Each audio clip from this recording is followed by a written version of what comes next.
You're listening to the top cheating audio stories. Enjoy your listening experience. I never thought I'd be posting this on the internet. I honestly didn't. This kind of stuff, it's the kind of thing you read about, shake your head, and move on. You never think it'll happen to you. But here I am, sitting at my kitchen table in shock, trying to make sense of the pieces that just won't fit together anymore. I don't know where to start, but I guess it begins with me, with us, our life. My name is Ethan. I'm 38, and I've spent the last 15 years working at an industrial distribution center here in Akron, Ohio. I'm a maintenance guy. Always have been. I like to keep my hands busy, fixing things, getting dirty. There's something satisfying about taking a busted-up machine or a leaky pipe and putting it back together, making it run smooth again. It's straightforward. Life, on the other hand, it's a mess. I've been married to Lisa for 10 years. She's 32, and she's been working at Thompson's Furniture for about 5 of those years. Customer service manager. She's good at it too. She's always had a way of handling people, making them feel like everything's under control. It's one of the reasons I fell in love with her back when we met through some mutual friends. She always knew how to keep things calm, even when life got crazy. We've been through a lot together, mostly good. We don't have kids, though we tried for a while. After a couple of years of disappointment, we just stopped talking about it. We moved on. We got our routines. Lisa's usually home by 6. We'll have dinner, watch TV, maybe go out for drinks on the weekend. It's been comfortable. Until now. Lately, things have been off. Lisa's been working late more often and not just the occasional late shift. She's been staying late 2 or 3 nights a week, sometimes more. She says it's extra work, but she's also started coming home smelling like alcohol. Stale wine, maybe? Not exactly something you'd expect after a shift at a furniture store. And then there's her phone. She changed her passcode about a month ago, just casually mentioned it one night while she was scrolling through her texts. When I asked why, she laughed it off, said I was being paranoid, said it was just to keep her coworkers from messing with her stuff at work. But something about it rubbed me the wrong way. Last night was when things really took a turn. Lisa came home late again, well past 11. She looked disheveled. Hair a little messy, makeup smudged like she'd been out at some bar. I could smell the alcohol the second she walked through the door. "Rough night?" I asked, trying to keep my tone light. She shot me a look that told me she wasn't in the mood. "It was fine. Just work stuff, Ethan. Can we not do this right now?" I didn't push it. Not then, anyway. But I couldn't shake the feeling that something was off. She was never this defensive about work before, and it's not like Thompson's Furniture has some after-hours cocktail parties for their customer service team. I mean, really? I knew something wasn't adding up. I didn't sleep much that night. Kept tossing and turning, wondering if I was just being paranoid like she said. Maybe she was just tired. Maybe I was reading too much into everything. But in the morning, as I was taking out the trash, I saw something that snapped me right back to reality, a receipt. I pulled it out of the trash, and my stomach turned. It was from La Pellegrina, one of the fanciest restaurants in town. The kind of place Lisa and I hadn't been to in years. And the kicker? The date. It was from last night, the same night she was supposedly working late. I stood there for a moment, just staring at it, trying to wrap my head around it. La Pellegrina wasn't exactly a spot for business dinners unless she'd suddenly started working with high-end furniture dealers. But I knew that wasn't the case. I stuffed the receipt into my pocket, trying to decide if I was going to confront her or wait until I had more. I felt sick. This wasn't just about her working late anymore. Something was happening, and I didn't know how deep it went. That morning, I called Marco. He's my best friend. We've known each other since high school. He's always been the easygoing, laid-back type. Works construction now, and we hang out a lot, usually grabbing a beer after work or helping each other with house projects on the weekends. He's the kind of guy you can tell anything to, and he'll sit there, nodding, making it all seem less crazy. I met Marco at a bar down the street. The second he saw me, he knew something was up. I slid into the booth, ordered a beer, and handed him the receipt. "What's this?" he asked, turning it over in his hands. "It's from last night," I said, my voice low. Lisa was out working late again, but this says she was having dinner at La Pellegrina. Marco's eyebrows went up. "You think she's—" "I don't know." I cut him off. "But something's not right. She's been acting weird, staying late, changing her phone passcode, coming home looking like she's been out drinking." Marco leaned back, his face unreadable. He took a sip of his beer and shrugged. Maybe she's just stressed, man. Work's been crazy for a lot of people lately. Could be nothing. Yeah, but La Pellegrina? I shot back. We haven't gone there in years. And now she's going without me. Marco was quiet for a minute. You need to ask her straight up. If something's going on, you've got to get it out in the open. I nodded, but something in his tone didn't sit right with me. It was the way he said it, like he was too comfortable with the idea of confronting Lisa, like it didn't bother him at all. He was calm, too calm. I tried to brush it off, telling myself I was just overthinking everything, but that nagging feeling was still there deep in my gut. By the time I got home that night, I still hadn't decided what I was going to do. Lisa was already there, curled up on the couch watching some reality show. She looked up and smiled when I walked in, but it didn't reach her eyes. "How was your day?" she asked like nothing was wrong. I almost told her, almost showed her the receipt, demanded answers. But something held me back. Maybe I wasn't ready for what I'd hear. Maybe I needed to know more before I pulled the trigger on this. Instead, I just said, fine. We had dinner, watched TV, and went to bed like everything was normal. But nothing felt normal anymore. The next morning, I woke up with the same heavy feeling I had the night before. Lisa was still asleep, curled up under the blankets, looking peaceful. For a moment, I wondered if I was making something out of nothing. Maybe Marco was right. Maybe she was just stressed. But I couldn't shake the sight of that receipt crumpled in my pocket. I went downstairs, brewed a pot of coffee, and stared at my phone. I hadn't slept much, and the idea of confronting her this morning felt like stepping into a minefield. I wasn't ready. Not yet.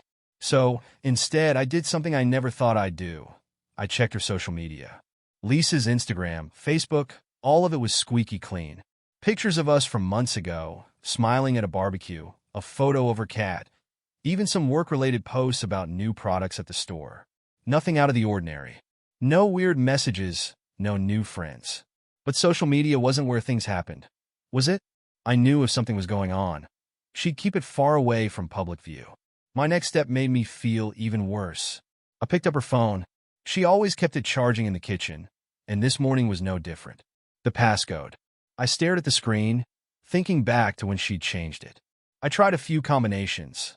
Our anniversary, her birthday, even her mother's old address, but none worked. The phone stayed locked, and I was left feeling even more like an outsider in my own marriage. I wasn't ready to talk to her yet, so I made my way out of the house before she woke up. I headed to the diner down the road where I knew Carla, one of Lisa's co-workers, always grabbed her morning coffee. Carla was an open book, a single mother in her 40s who had worked at Thompson's Furniture for years. She knew everyone's business, though she never meant any harm by it. If anyone knew what was going on with Lisa at work, it would be Carla. Sure enough, there she was sitting in her usual booth by the window, phone in hand, probably scrolling through Facebook. I ordered a coffee and slid into the seat across from her. "Ethan, well, isn't this a surprise?" she said with a grin, looking up from her phone. "Morning, Carla. Mind if I join you?" She waved a hand dismissively. "Not at all, honey. What brings you in here this early? Something wrong?" I took a breath. I didn't want to jump straight into it, but I didn't have time to dance around the issue either. "I wanted to ask you about Lisa." Her eyebrows lifted in that way people do when they sense drama on the horizon. "Lisa? What's going on? Everything okay between you two?" "I don't know," I said honestly, staring down into my coffee. "She's been different lately. Working late, coming home tired. You notice anything at the store? Anything out of the ordinary?" Carla leaned back in her seat, tapping her long nails on the edge of her cup. "Well, she's been busy. They've been running her ragged over there. What with the new promotion she's pushing. And yeah, she's been putting in some extra hours, but that's pretty standard when you're in charge of customer service. People are crazy sometimes." I nodded, trying to absorb what she was saying, but there was something else. I could feel it. Has she mentioned anything about a client? Maybe someone she's been meeting with? Carla's eyes flickered with something. Maybe curiosity, maybe recognition. A client? "Well, now that you mention it." She tilted her head slightly, lowering her voice as though we were sharing a secret. "She has been getting some nice flowers recently. I thought they were from you." I blinked. "Flowers?" "Yeah," she said with a knowing smile. "Real nice ones, too. Roses." They've been showing up for the past couple of weeks, I'd say. I always assumed you were sending them to her. Kind of sweet, romantic and all. I felt a cold wave crash over me. I hadn't sent Lisa flowers in years. Who are they from? I asked, my voice coming out a little sharper than I intended. Carla shrugged, her expression suddenly more guarded. She never said, just that it was work-related. I figured maybe a client was buttering her up. You know how that goes. I sat there, processing. Roses. Delivered to her work. Lisa hadn't mentioned a single word to me about flowers, and the fact that Carla thought they were from me made my stomach twist. She's been disappearing for long lunches lately, hasn't she? I pressed. I knew I was being too direct, but I had to know. Carla glanced around the diner like she was making sure no one was listening, then leaned forward across the table. Well, I didn't want to say anything, but yeah, she has. Nothing crazy, but a couple of times a week she'll head out for an hour or so, usually right after the flowers arrive. I asked her once if she was meeting up with a client, and she kind of laughed it off. Didn't give me a straight answer. The knot in my gut tightened. I didn't know if this was innocent or if Lisa was hiding something from me, but it sure as hell didn't feel right. Long lunches. Flowers. Expensive dinners I knew nothing about. I tried to keep my voice steady. Did she say anything else? About who she's been meeting? Carla's eyes narrowed, just a fraction. She was putting the pieces together too, and I could tell she was starting to regret opening her mouth. No, she said slowly. She didn't say much. I thought it was just some client schmoozing. Nothing serious. I nodded, forcing a smile that I didn't feel. Thanks, Carla. You've been helpful. She watched me for a moment, then nodded back. You sure everything's okay? I mean, if something's going on. I don't know, I said, standing up and throwing a couple of bills on the table for my coffee. But I'll figure it out. As I walked out of the diner, the cold air hit me like a slap in the face. I didn't even know what to think anymore. Flowers? Long lunches? What the hell was Lisa doing? I got into my truck and sat there, staring at the wheel. My mind raced through 1,000 scenarios, each one worse than the last. I'd been with Lisa for 10 years, and I thought I knew her. But now, I wasn't so sure. Something was happening, and I had no idea how far it went or who was involved.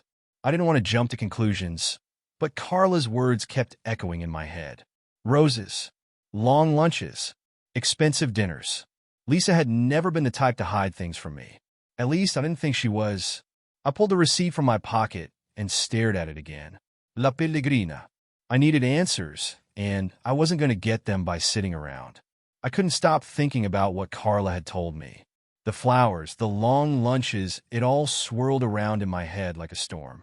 I tried to focus at work, but my mind kept drifting back to Lisa, to her being somewhere with someone I didn't know.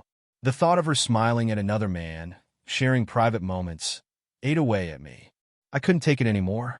I needed answers, and I wasn't going to get them by waiting around. I decided I was going to follow her. I knew her schedule, her routine, or at least I thought I did. Thursday seemed like the perfect day. She'd mentioned she had a working lunch with a client, and I knew if I didn't do something soon, this suspicion would tear me apart. I left work early, telling my boss I had a family emergency and parked a few blocks from Thompson's Furniture. I felt like some kind of creep sitting in my truck watching the entrance. I wasn't proud of it, but I had to know. It wasn't long before I saw her walk out of the store, her phone in hand, texting someone with a small smile on her face. That smile. It wasn't one she wore often around me anymore. Lisa headed toward the parking lot, her heels clicking against the pavement, and I stayed a safe distance behind her as she got into her car. I followed. She drove through town, stopping at a light, glancing in her rearview mirror like anyone would. I ducked down a little, my heart racing. What the hell was I doing? But I kept going. When she finally pulled into the parking lot of the New Haven Hotel, my stomach dropped. I parked across the street and watched as she stepped out of the car. Then, someone else stepped out from the other side of the lot. Marco. My blood turned cold. He walked up to her casually, like this wasn't the first time. They didn't hug or kiss, but there was a closeness between them that you couldn't fake. They spoke briefly before Lisa glanced around nervously and led him toward the back entrance of the hotel. I couldn't believe it. My best friend meeting my wife at a hotel? This was beyond anything I had imagined. I sat there in stunned silence for what felt like an eternity. My hands were gripping the steering wheel so tight my knuckles had gone white. My mind raced with 1,000 thoughts, all of them bad. I should have burst out of the car, confronted them both right there. But I didn't. I couldn't. Not yet. I needed to know exactly what was going on before I threw everything on the table. I waited for about 20 minutes, my heart pounding the entire time, and then they came back out. Marco was laughing at something Lisa had said, but she didn't look amused. She seemed stressed, tense. They said something else I couldn't hear, then went their separate ways. Lisa back to her car, and Marco strolling off like nothing had happened. Like this was all normal. I followed Lisa back home, keeping my distance. When she got inside, I sat in my truck for a few minutes, trying to calm myself. My head was spinning, but I knew I couldn't confront her while I was like this. I needed to keep control. When I finally walked in, Lisa was in the kitchen, making dinner like everything was perfectly normal. I stood there in the doorway, watching her stir a pot of sauce, acting as if she hadn't just spent part of her day sneaking around with Marco. "You're home early," she said without turning around, her voice light. "Everything okay?" I swallowed hard. "Yeah, just wanted to have a talk." Lisa's hand froze on the spoon for a split second. Then she turned to face me, her expression neutral. "About what?" I stepped into the kitchen, feeling like I was about to cross a line I couldn't uncross. "Where were you today, Lisa?" Her smile faltered just a little, but she recovered quickly. "At work. I told you, I had a lunch meeting with a client." "Right," I said, my voice tightening. "At the New Haven Hotel?" I watched as the color drained from her face. She put the spoon down, crossing her arms defensively. "Ethan, you're following me now?" "I saw you with Marco," I said bluntly, ignoring her attempt to shift the blame. "Why are you meeting him at a hotel, Lisa?" Her lips pressed into a thin line, and for a moment, I thought she was going to lie. I braced myself for whatever excuse she was about to throw at me, but then she let out a sigh, her shoulders slumping. "It's not what you think." "Then what the hell is it?" I asked, feeling the anger rising in my chest. "Because it sure as hell looks bad from where I'm standing." Lisa ran a hand through her hair, avoiding my eyes. "Look, Marco, he's been going through some stuff lately. We've been talking. That's all. He needed someone to talk to, and I've been there for him. But nothing's happened, Ethan. I swear." I stared at her, not sure if I believed a word of it. "And that requires meeting at a hotel? You couldn't just talk over coffee? Or here at the house?" "It's complicated," she muttered, glancing down at the floor. "I didn't want to involve you in it." "You didn't want to involve me in it?" I echoed, my voice rising. "I'm your husband, Lisa. You're sneaking around behind my back with my best friend, and you don't want to involve me?" She shook her head quickly, stepping toward me. "No, Ethan, it's not like that. Marco, he's been going through a rough patch with his girlfriend. He didn't want you to know. We've just been talking, I swear." I wanted to believe her. I wanted to think that maybe I was jumping to conclusions, that maybe this was all just some misunderstanding.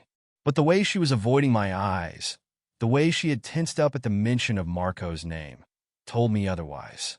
"You've been lying to me," I said quietly. "I've seen the flowers, Lisa. The lunches. And now this? How can I believe you?" Her face twisted into frustration. "I wasn't lying to you. I didn't want to worry you, okay? Marco didn't want you to think less of him, so we kept it quiet. But nothing physical has happened, Ethan. I swear." I took a deep breath, trying to stay calm. "Then why does it feel like I'm being shut out? Why does it feel like there's something you're not telling me?" Lisa's eyes darted to the side, and I could see the wheels turning in her head, trying to figure out what to say. Finally, she let out a breath and said, "It's emotional, I guess. We've been talking about things, personal things. But that's it. Nothing more." "Emotional." I repeated the word, feeling like a punch in the gut. So it was more than just friendly conversation. This was something deeper, something that had been growing behind my back. "I'm sorry, Ethan," she whispered, looking up at me with a kind of helplessness that didn't match the situation. "I should have told you. I know it looks bad, but I swear it's never been physical. I love you." But the damage was already done. Maybe nothing physical had happened, but I didn't believe for a second that this was innocent. I could feel the distance between us widening, and no amount of reassurance was going to bridge that gap. Later that night, after Lisa had gone to bed, I called Marco. I wasn't going to let him off the hook. I needed to hear it from him, whatever it was. "Hey man," Marco answered, his voice casual, like nothing was wrong. "What's up? I need to talk to you," I said, my voice tight. "About today." There was a pause on the other end of the line, and I could almost hear him calculating his response. "Today? At the hotel?" I said flatly. "I saw you with Lisa." Marco was quiet for a moment, and then he let out a chuckle. "Ah, man, that. Look, it's not what you think." "Then tell me what it is," I demanded. "Because right now, it looks like you're sneaking around with my wife." Marco sighed, his voice still calm. "Look, Ethan, you're blowing this way out of proportion. Lisa's just been helping me out with some personal stuff. She didn't want you to know, and honestly, I didn't either. But there's nothing going on. I promise you that." I wanted to believe him, but something about the way he said it, the way he just brushed it off so easily, made my skin crawl. I couldn't shake the image of him with Lisa outside that hotel, laughing like this was all some big joke. "Marco," I said slowly, "you better not be lying to me." "I'm not, man," he said, his voice smooth and reassuring. "I'd never do that to you." But just as he said that, I caught something, a shift in his tone, a small, almost imperceptible grin in his voice. It was like he was daring me to believe him, knowing I didn't have proof. And that grin? It felt like a knife twisting in my gut. I hung up the phone, feeling more betrayed than I ever had before. Whether they were telling the truth or not, I didn't trust either of them anymore.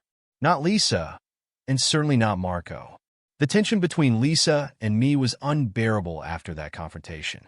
She tried to carry on as if everything had blown over, but nothing felt normal anymore. Every time I looked at her, I saw the hotel, Marco's smirk, and her nervous smile. There was something they weren't telling me, something deeper. I knew it in my gut, but I needed proof, something solid. I started paying closer attention to everything Lisa did. Her phone was always with her now, never left unattended. She used to charge it in the kitchen while we watched TV, but now it was always tucked under her pillow or in her bag. She'd laugh at her screen, quickly glancing at me to see if I was watching. She didn't realize I was watching everything. Her late nights continued, the work emergencies piling up. But there was a distance between us now that I couldn't cross. We barely touched, and on the rare occasion we did, it felt mechanical, forced. She avoided intimacy altogether, claiming she was tired, stressed, or just not in the mood. It wasn't the first time we'd gone through a rough patch, but this felt different. It was like she was pulling away, not just physically, but emotionally too. One night, after a particularly tense dinner where we barely spoke, Lisa went to bed early. I sat on the couch, staring at the TV without really seeing it. Something in me snapped. I wasn't going to live like this anymore. I wasn't going to keep sitting around while my life unraveled in front of me. I needed answers. I waited until I was sure Lisa was asleep. The house was silent, and I crept up the stairs, heading into the bedroom. Lisa was curled up, breathing softly, her phone tucked under the pillow, as usual. I didn't care about the phone this time. I cared about something else, something that had been gnawing at me for weeks. I knelt by the bed, peering underneath the frame. My hand brushed against something, and I pulled it out, my heart hammering in my chest. A condom. A giant condom. Used. Crumpled up and half-hidden, like someone had shoved it there in a hurry. It wasn't mine. I hadn't used condoms with Lisa in years. And the size? I'm not ashamed to admit it wasn't something I could fill out. The blood drained from my face as I held the disgusting thing in my hand, my thoughts spiraling. I stood up, staring at Lisa's sleeping form, rage building inside me. How long had this been going on? How many times had she brought him, whoever he was, into our home, our bed? I stormed out of the bedroom, slamming the door behind me as I made my way downstairs, trying to calm the storm inside my head. I sat at the kitchen table, the condom still in my hand, staring at it like it held all the answers. My mind kept going back to the past few years, to the countless nights Lisa had come home late, to our struggles with infertility, to every excuse she'd ever made. Was it all a lie? I felt sick. I needed to confront her. I needed the truth. I marched back up the stairs, my heart pounding, and flung the bedroom door open. Lisa shot up, startled, rubbing her eyes. "Ethan, what the hell?" she muttered groggily. I didn't say a word. I just tossed the condom onto the bed in front of her. She stared at it for a moment, her face going pale. The color drained from her cheeks as she looked up at me, wide-eyed.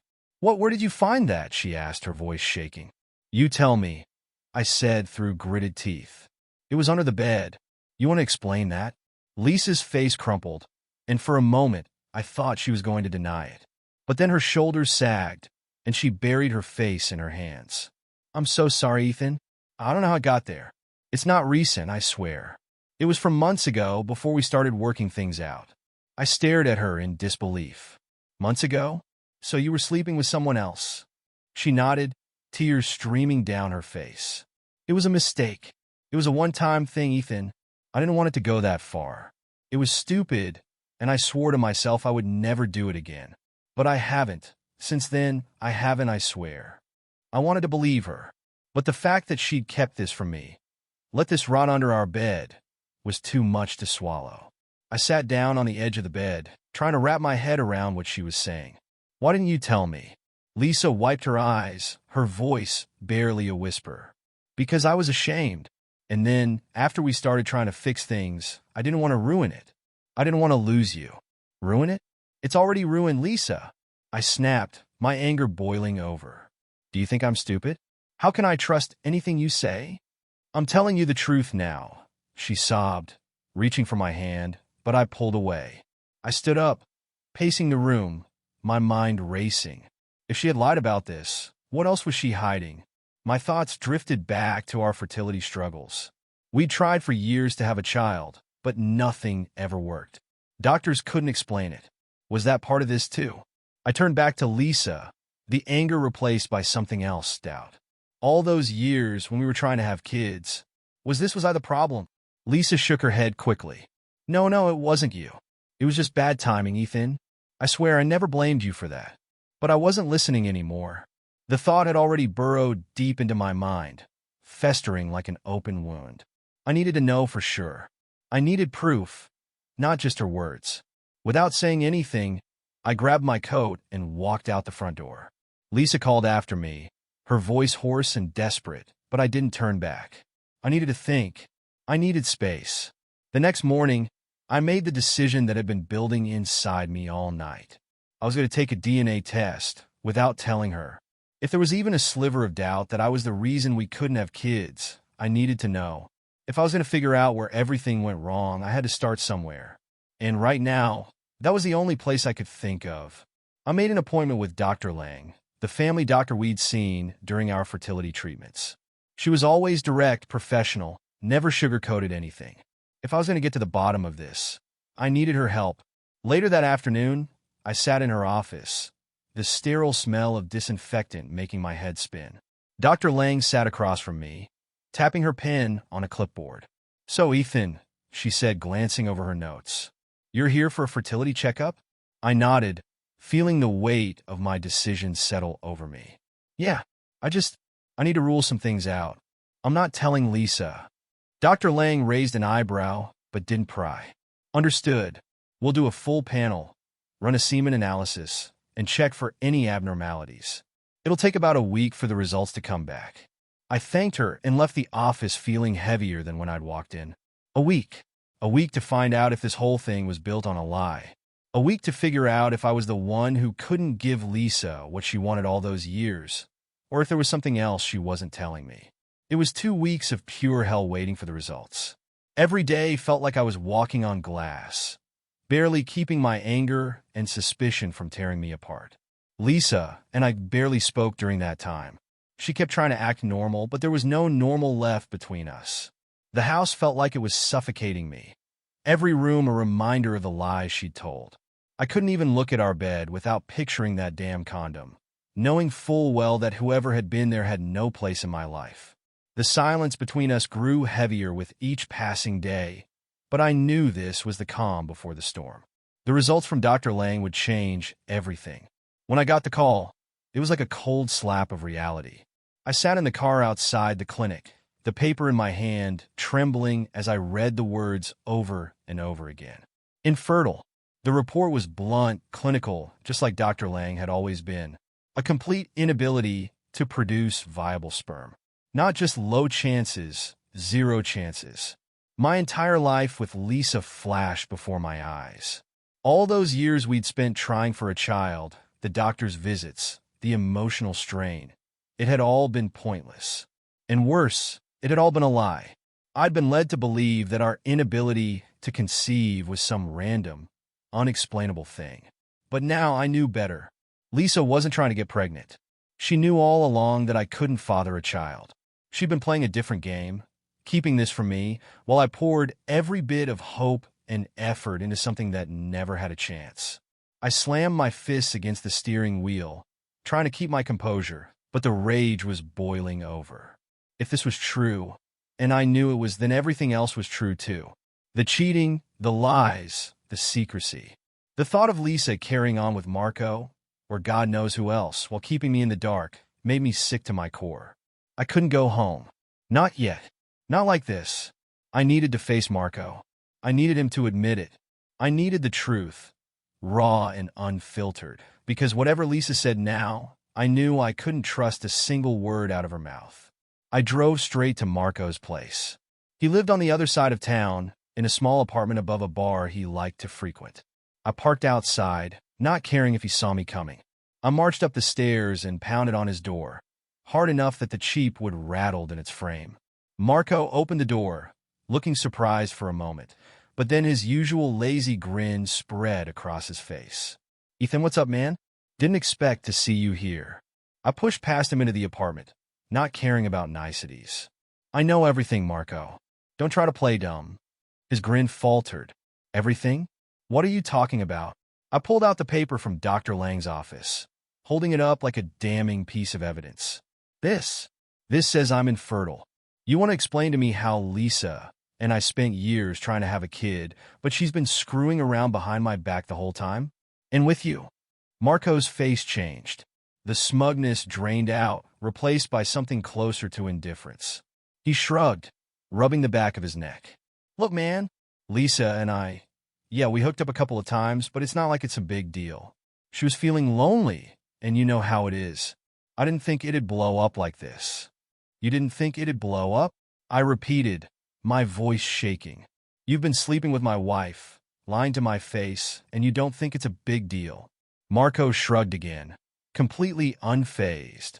"She came to me. I wasn't going to turn her down. But she's not the only one, you know." I froze.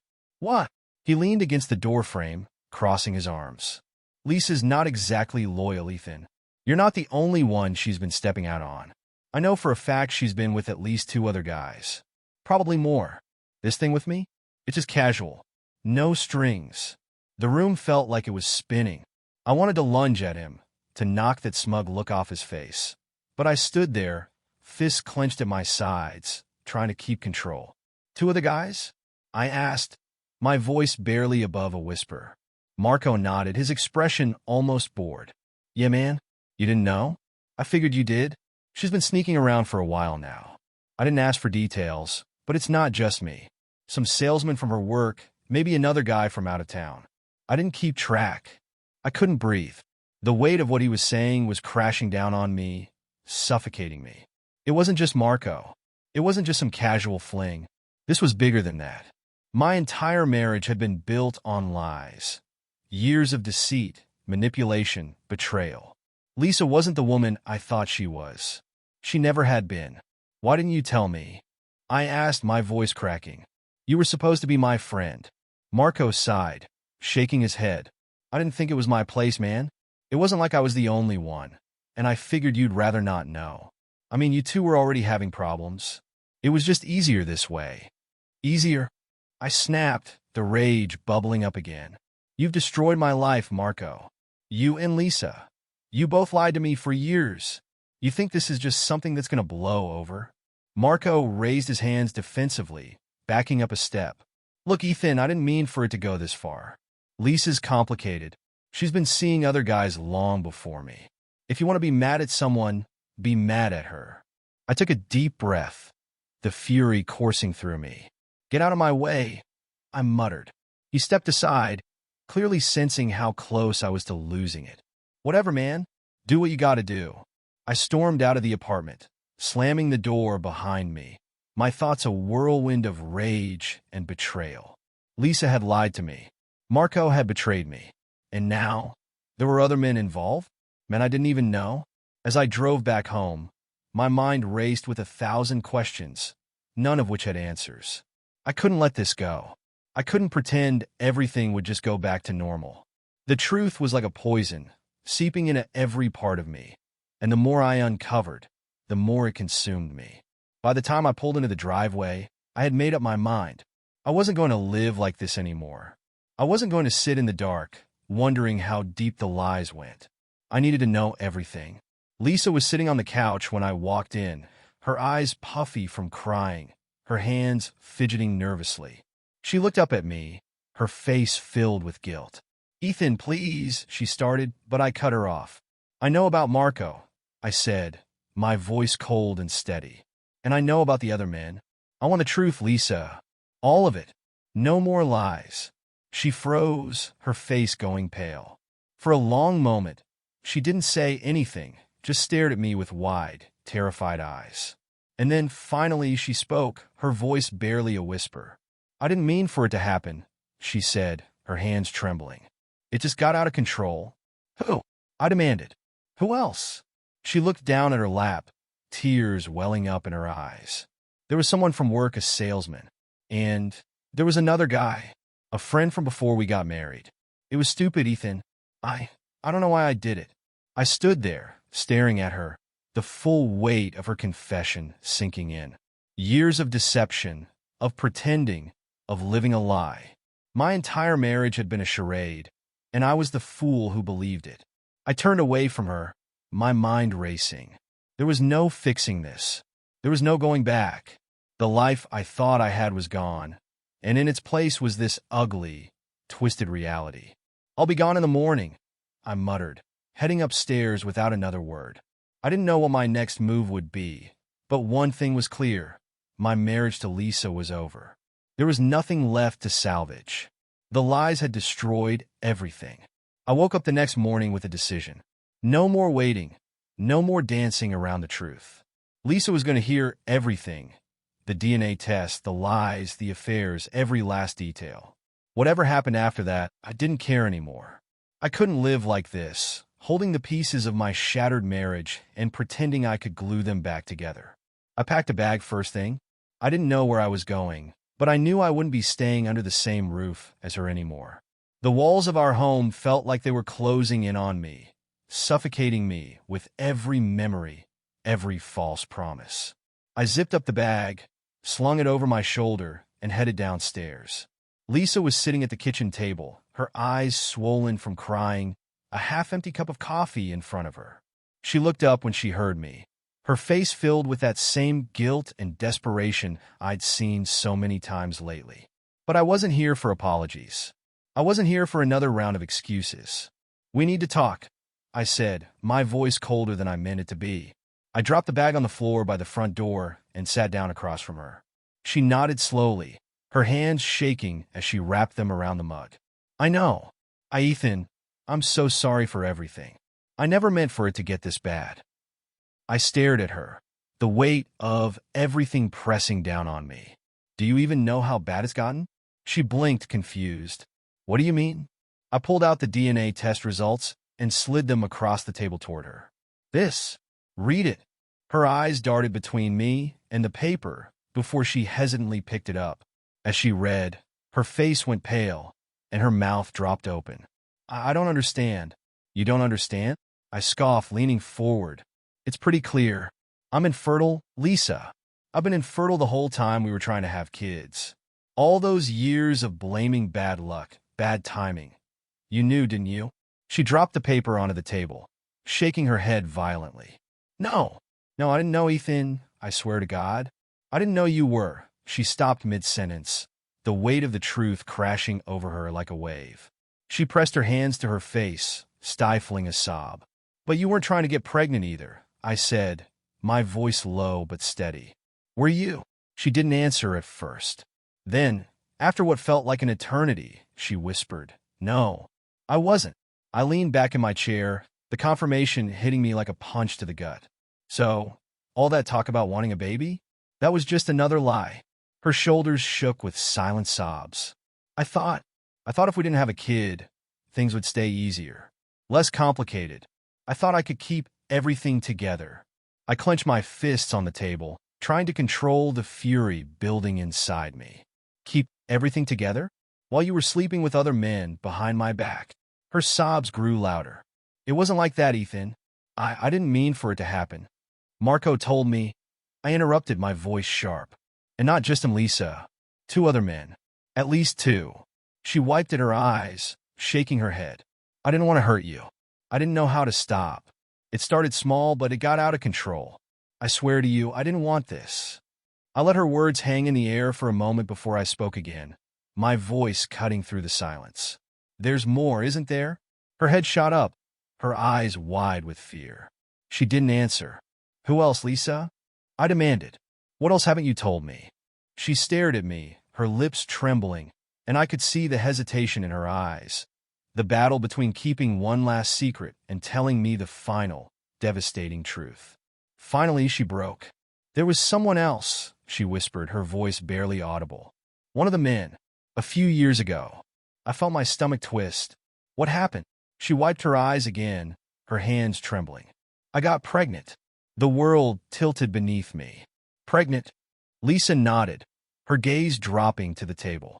I wasn't sure whose it was, yours or his. I didn't tell you because I didn't want you to know. And then her voice broke, and she buried her face in her hands, unable to finish the sentence. I didn't need her to finish it. I already knew. She'd gotten pregnant and gotten rid of it without a second thought, without telling me a word. My chest felt like it was caving in. You had an abortion, I said flatly. She nodded, choking on her sobs. I'm sorry, Ethan.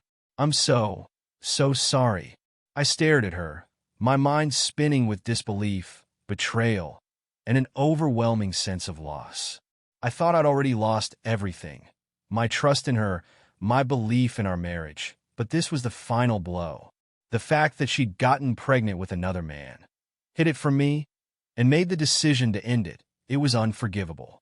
I stood up, pushing my chair back so hard it scraped across the floor. Lisa looked up at me, her face red and streaked with tears, but I couldn't feel anything for her anymore. Not anger, not sadness, just emptiness. I'm leaving, I said, my voice deadened by the weight of everything I just learned. Please, Ethan, she sobbed. Please don't go. We can fix this. I'll do anything. Just don't leave me.